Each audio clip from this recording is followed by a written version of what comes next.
Mic check, it's time for In the Trenches. Bucs battles, tales from the benches. No fluff, straight edge defenses. Buccaneer talk. Hello everybody and welcome back to In the Trenches. This is Ian Beckles, and obviously as you see behind us, we're still going through all the storm stuff at Dignitary Cafe. And one love goes out to all my people here in the Tampa Bay area who are going through this, and we're going to go through it again, unfortunately, with the Milton. And we're plugging away. So keep yourself safe and don't do anything stupid, please. Hopefully you'll be watching next week's version of In the Trenches. One love goes out to Manny and Gordon. Go to fightnegligence.com and see what my people are all about. Okay, it's tough to talk about football during these tough times here in the Tampa Bay area, but it's something you got to do. Football is kind of like a release, to be honest with you. It was kind of nice to watch a football game in the midst of all this mayhem and dust. It was nice to watch football last night. It's just football's a release for me. A lot of things going on in your world, and a lot of things aren't in order. When you watch football, you can start thinking about some other things. Watching that Buccaneers game, they let one get away. It's unfortunate. I mean, if they win that game, they're in the driver's seat. They were definitely taking some air out of the Falcons, okay? And now they lost the game 36-30. The opportunity's gone. There was dozens of opportunities to win that game. Dozens. We're not going to go over them all because there's so many. I don't want to hear about a missed face mask, one play. I don't want to hear about it. Bucs should have put this team away way before that, all right? There's a lot of factors in this. Coming off on a short week, coming off a scorcher, think about that for a second. Coming off that Eagles game, and that was a scorcher, and then 4 days later you have to play. There was some weary legs out there, and I think you saw it definitely defensively. Clearly there's an issue with injuries in the NFL, period. When you play those short games, it definitely doesn't help. But when you see people like Antoine Winfield Jr., Luke Gedeke, missing 4 weeks. Listen, I've said I've had almost every injury there's known to man. My foot injury is still the one that bothers me maybe the most. Your foot just doesn't recover. It doesn't. Ankles are better, knees are better. Feet is hard. That once you get to injured at your feet, you're in trouble. And Antoine Winfield Jr., the problem is once you injure your foot, it's probably never going to be the same. And as an offensive lineman, when I injured my foot, and I remember injuring it in Pittsburgh, I was never the same player. I was different from that point on. I had to compensate and figure out ways to get things done with a bum foot. I don't know if you want to be doing that at safety. It's a much different situation. So I'm starting to get worried about Antoine Winfield Jr. a little bit. And Luke Gedeke, listen, I'm definitely not going to tell a kid he should play. After 4 weeks of a concussion, I don't care about him playing. I don't know what he's going through. Nobody's going to ask him. Why doesn't somebody ask him what he's going through? Wouldn't you like to hear that?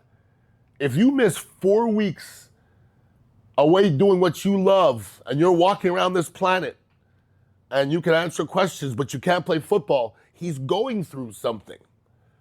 Somebody ask him what he's going through. I'd like to know myself. Because he wants to play. He even got on the practice field last week and then didn't play. So clearly he's cloudy. You have to start worrying about his future. Not his present. Let's start worrying about his future. So I hope everything's okay with Luke Gedeke. I just want him to be good, to be honest with you. Offensively, we moved the ball well enough. I still don't think we're efficient enough at times. Defensively, I thought we sucked out loud. We played good enough offensively. Defensively, that first drive, they went down the field, just put it in us. We didn't do nothing. We didn't resist. It was sad. The whole first half, I think the Bucs gave up 15 first downs in the first half. That's not good football, okay? We gave up 28 first downs in the game. They had the ball for 33 minutes, 6 for 14 on third down, 2 for 3 on fourth down. They had 81 plays. A normal game is 60 to 65 plays. When the other team has 81 plays, and then I heard this from sports radio, you should have won that game. Get out of here. When you gave up the booty like that to Kirk Cousins, 81 plays, you almost never win a game that the other team gets 81 plays. Almost never. I didn't think our pass rush was very good in general. Logan Hall's making some money. He's making some plays out there. I seen him doing some things.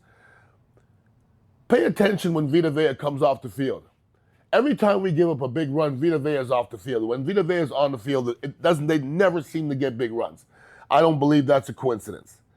So, in general, defensively, I thought that was a D- game. I didn't think we did anything defensively to win that game. And if I ask you who our best pass rusher is, if you say Logan Hall, I'm gonna say ain't going nowhere. If it's Logan Hall, you ain't gonna go nowhere. It could be Vita Vea. He's not even playing all the games right now. So somebody else better figure it out. Yaya Diaby, you got to start making your money. JTS, I'm not even asking from you because you ain't done it yet. I don't expect it. So somebody better step up real quick. Offensively, I thought we moved the ball all right. I didn't feel a good flow with the offense. I saw a statistic before the game. Baker Mayfield is actually leading the NFL in pass percentage in a tight window. That is a pretty impressive statistic. I don't care what you think of Baker Mayfield. When you're throwing a ball in a tight window, you better have some velocity on that thing, and you better have some touch, and you better know where the hell you're putting it. And obviously, Baker's doing a wonderful job. Now, that being said, Baker had 49 yards passing in the second half. You're not going to win many games like that. Our running game, at the end of it, usually we have okay yardage, but we're not a good running football team. There's too many minus yard runs, okay? Good running teams, bad runs, you get 2-3 yards. And that's a good running team. I just don't like the way we run the football. I don't know. We don't run it enough. And once again, I still listen to sports radio when I can. This is what I think is funny about sports radio. Either you want them to be a running team or not. Decide now. If you said yes, don't complain when it doesn't work, because you have to go through that grace period. To become a running team, you got to keep running the football, period. Oh, why are we wasting the run on first down? Because that's what running teams do. And all these fans want us to become a running team, do you? You just want us to run the ball efficiently. They don't always go together, okay? Becoming a running team is hard to do. And the Buccaneers aren't really trying to do it. They're not. You know why they're not trying to do it? Because they don't have a good enough defense to do it. You think you could become a running team with that defense out there? The Detroit Lions, they do it because they got a much better defense than we got. So I don't think we're ever going to be a running team. I just don't think we have the mentality. Mike Evans, I just don't get anymore. I don't get it. As soon as you think it's time, he goes out there and he gets wide open. For an old cat who's not really ever been that fast, I don't know how the hell Mike Evans gets that damn open, to be honest with you. Sterling Shepard was a great acquisition. I think he's doing a wonderful job, and we need him right now. With the injuries that we have, we need him. Injuries are plaguing almost all these NFL teams. Everybody's hurt by injuries right now, all right? So, why'd you lose that football game? The Barton holding call at the end, that definitely hurt. That put them behind the sticks. Your boy Bucky Irvin's fumble, is that why they lost the game? It's a big part of it, no doubt. I love this person. Bucky has to start. You got to start Bucky. You don't know if he can pass block. You don't know if he can pick up the whole offense. And you know what happens when you give a rookie the ball more? He puts the ball on the ground. Rashid White has been around. He's been there, done that. I know he's a better blocker. You guys just look at the electric runs here and there, and you see his fresh legs. You just want him to start. It ain't quite that easy. It's way harder than that. So, long story short, the Buccaneers let one go. They didn't deserve to win that game. They wasn't even close to playing good enough defensively. All right? And going forward, the Buccaneers still have to establish themselves and have a mentality. I still don't know who we are. One game we run the ball, one game we throw the ball, one game we get sacks, one game we don't, one game we stop the run, and we don't. You better figure out what you are here pretty quick, because this next few games are going to be real tough.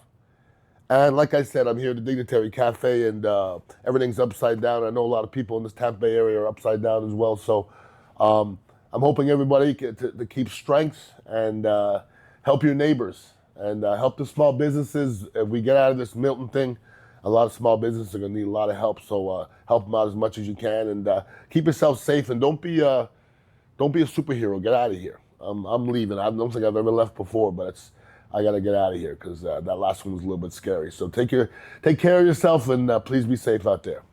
Peace out. Talk straight from tech, but call it home. Learn from the vets, been there, done that. Breaking down the game, facts on facts. You know, some law firms, they try to sell you on how big they are. But wouldn't you prefer to know how qualified and experienced and credentialed their lawyers are? Call Manny and Gordon or visit us at fightnegligence.com.